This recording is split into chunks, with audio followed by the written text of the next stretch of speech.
Okay, everybody, welcome to episode 3586 of the Cabral Concept, second Cabral HouseCall of the weekend. So if you want to head on over, read over today's questions or read along, you can go to stephencabral.com/3586. And of course, you can check out yesterday's show after today's at 3585 for more of our community's questions. Each and every weekend, we get to about 10 of our community's questions, 5 on Saturday, 5 on Sunday. I just opened up the giant Ask Cabral document. Thank you, of course, for being a part of this podcast, a part of this community. And what I want to do is dive right into your questions, all things wellness, weight loss, weight gain, maybe in some cases, anti-aging, high performance health. Let's go. First question's from Gabby. Gabby says, hello, hope you're having a great day. You too, Gabby. I searched your podcast for something on birth defects, but didn't find a lot. Can you tell me what causes birth defects besides genetics and how to prevent them, even with genetics? And if I have the MTHFR, should I be concerned using about 1,000 micrograms of 5-methyl tetrahydrofolate, which is 5, essentially MTHFR. I heard that amount can build up in the body, even with this form. I'm using a prenatal with that amount, and I'm hoping to become pregnant later this year. All right, happy to help with this. So let's talk about that.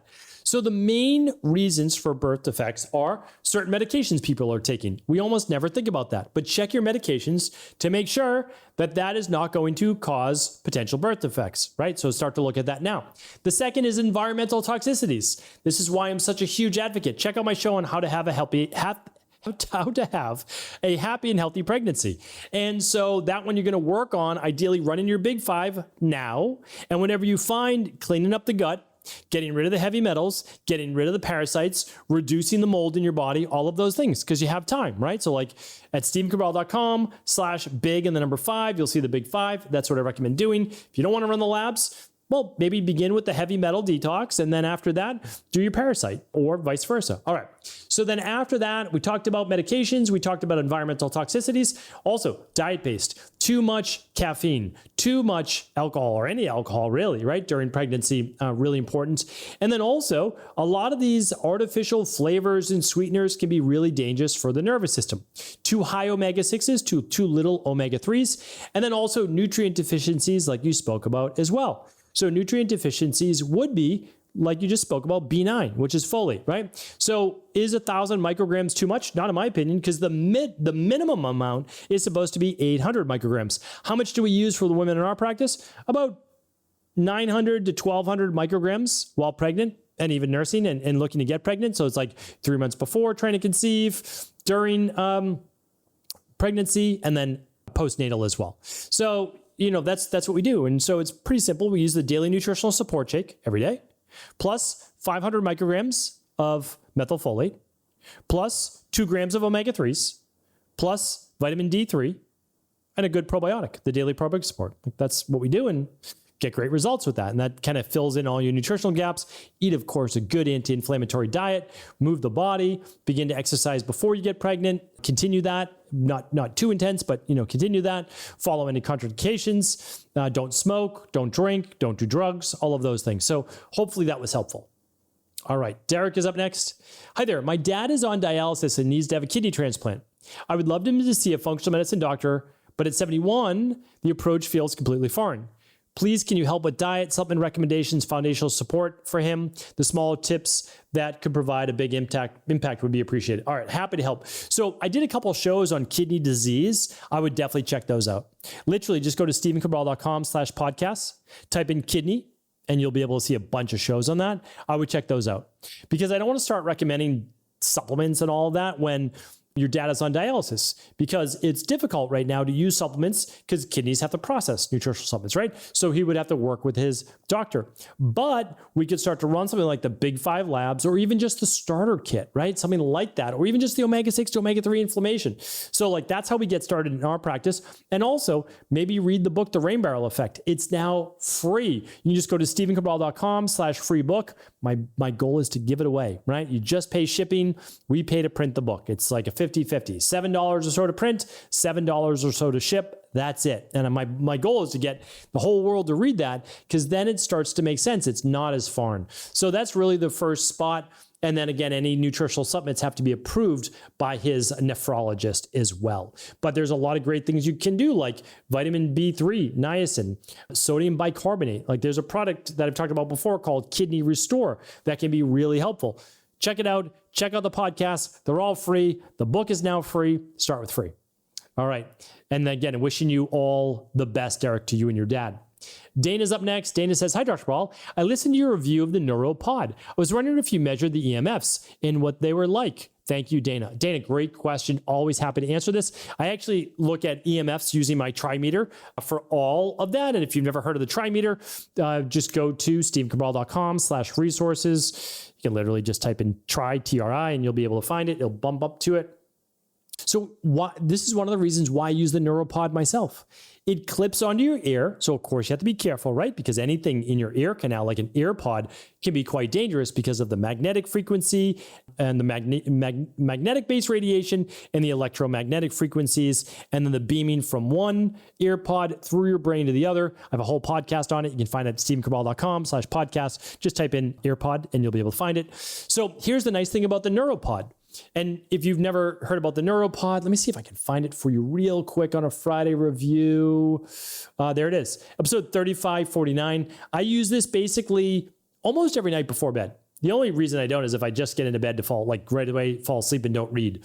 Now, which, does happen like on the weekends. I might go to bed just a little later. So I'm just trying to get as much sleep as I can. But I've got my routine and I clip it right on my left ear. And here's the nice thing about it. No Bluetooth, no Wi-Fi. I recommended it because it is analog.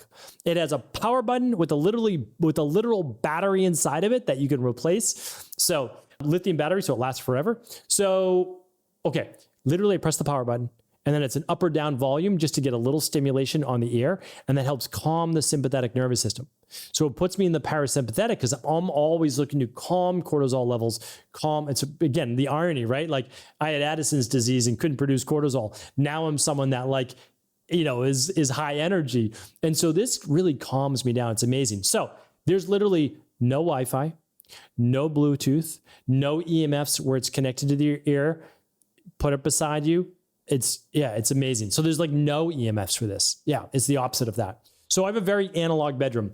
My wife and I, no Wi-Fi, no Bluetooth devices in the bedroom. I just wear my Oura Ring to bed. That is on airplane mode. Nothing's connected at all. My phone isn't in the same room. I use a plug-in wake light, so there's no Wi-Fi to that as well. So that's what I do. All right. Mohammed is up next. Mohammed says, good day, Dr. Rawl. Appreciate all the work you do in the entire EqualLife team. Thanks for everything. Thank you, Mohammed. Appreciate that. The whole team appreciates that. My question is regarding intraocular pressure and glaucoma. Okay, anybody doesn't know what intraocular pressure is? Anytime you hear ocular, think your eyes. Intra is inside of the eyes, right behind the eyes. Pressure, obviously tension.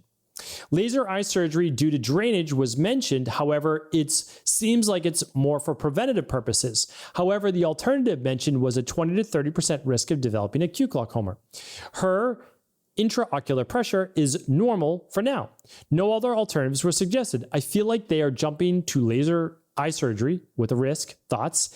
Any other tips for eye health in general, nutritional supplements, etc.? I know you mentioned lutein before. Thanks. Okay. Yeah. Happy to answer this. So I am definitely on the opposite side, and the opposite, couldn't be more opposite to preventistry, where dentists are literally charging you to drill holes now in your teeth because a cavity seems to be forming. We should just fill it. No, definitely not.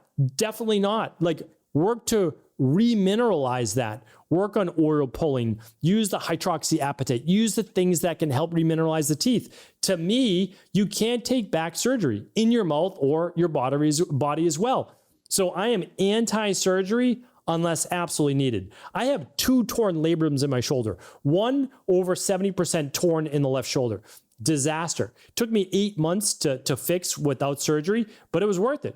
It was worth it because you can't take back surgery. Now, will I have to have them surgically repaired one day? Maybe. I'm hoping that, in another 5 years, I can wait 5 years and I can do stem cell therapy. That's what I'm hoping, and that I won't have to have the tears in my rotator cuff, but I don't know. But again, if I need to one day because I'm in excruciating pain and strength training and mobility will no longer suit, Okay, then maybe I need to. So like I get it, but preventative surgery to me, no, not for me. But again, I want to share with you, I can't provide medical advice, medical treatment plans, medical cures, medical diagnosis. I'm simply sharing what I would do for myself and my family. That's all I can say. Okay, so here's the thing though. There's so much you can do for your eyes. I have been using now over the last year a product called Daily Eye and Vision Support or Vision Health. That's at StephenCabral.com/shop. That just takes you over to Equalife. That's everything we use in our practice.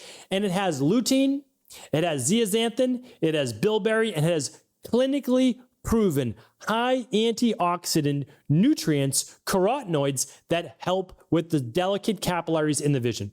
Proven beyond a shadow of the doubt at a clinical dosage. Like these things legitimately work. I should probably do another podcast on them. Thank you, Mohammed, for bringing this up. So I do that. I also take 2 to 3 grams of omega-3s every single night at dinner. So the daily omega-3 support, that's what I use. Most people use the soft gels. I use the liquid just because I like the liquid. I just like less capsules, right? Because I already take a bunch. And then get your methylated Bs, get your vitamin D, get your magnesium. Like those are the main ones for the eyesight. And so that's absolutely what I recommend. Get good rest, reduce tension, reduce stress. All of these things are important, right? They're all important. But those are the main things, Mohammed. That's what I do myself, literally, personally, because I stare at a computer screen all day. And I noticed almost a year ago now that I started to really have vision-based issues. Without a doubt, like eye strain, not being able to read. I'm 47, turning 48 years old. And I've never had reading issues before. And now all of a sudden starting to creep in a little bit. So I'm like, all right, we got to work on this because it's a sign that I'm getting more inflammation and eye fatigue. I'm putting that in air quotes. So I need to work on it. So I have been, and it's holding steady. It's pretty good. All right. Meaning like I still don't need glasses and life is good. All right. But again, I stare at a computer screen a lot. It's just part of my work. I'm trying to do less, but still my work. All right, Sarah's up next. Last question of the day. I heard you mention that you add psyllium husk to your shake every day. I'm starting to add psyllium husk to my diet, but I'm wondering about timing. I read that you should take psyllium 1 hour before, 2 hours after any supplements, as it can combine with certain nutrients and reduce absorption. If you add the psyllium to your shake with the daily nutritional support powder, does that not reduce absorption of any of the nutrients? I just started taking it and I've been careful to take it away from my supplements, but it would be much easier to take with my shake or meal. I really appreciate your help. Yeah, happy to help with this. No, not at all. Psyllium husk is a natural fiber that you can take with any meal or by itself just with water. And you do not need to worry about it with nutritional supplements. Now, that's not saying medications. Here's what psyllium husk does. It slows the absorption. It does not blunt or stop the absorption of nutrients. We're talking about like in studies, they found like microscopic amounts, like a 1 or 2%, like almost nothing at all. It just slows the absorption. That's why it's so great for blood sugar balance. It's so great for satiation. It's great for the microbiome. It's amazing for helping to balance healthy levels of cholesterol, healthy levels of blood pressure, healthy levels of blood sugar. So I recommend most of my private clients use it once or twice a day, especially if there are blood sugar or cholesterol-based issues. I use it myself because all my grandparents and my parents all have high cholesterol. So I'm trying to keep mine nice and balanced and healthy. And psyllium husk helps with that. And it also helps with blood sugar. So amazing product, literally. And you just use 1 tablespoon for most individuals in a tall glass of water, or I just do it in my daily nutritional support every day. And I try to get it in 1 other time per day if I do an afternoon shake. So that's it. You can do 2 to 3 a day if you want, but no. So don't, people get it confused though. So people online confuse it with like a bentonite clay, which would bind up certain nutrients. So remember, you don't take psyllium husk with medications because those medications might need to be absorbed quickly. Think about your thyroid medication on an empty stomach in the morning, right? So different story. Okay. A universal binder, which contains things like bentonite clay or activated charcoal or other products like that, those could block absorption. Psyllium husk, natural fiber. Fiber is natural, just like vegetables. It does not block absorption. It just slows digestion. Hopefully that was helpful, Sarah, and put your mind at ease.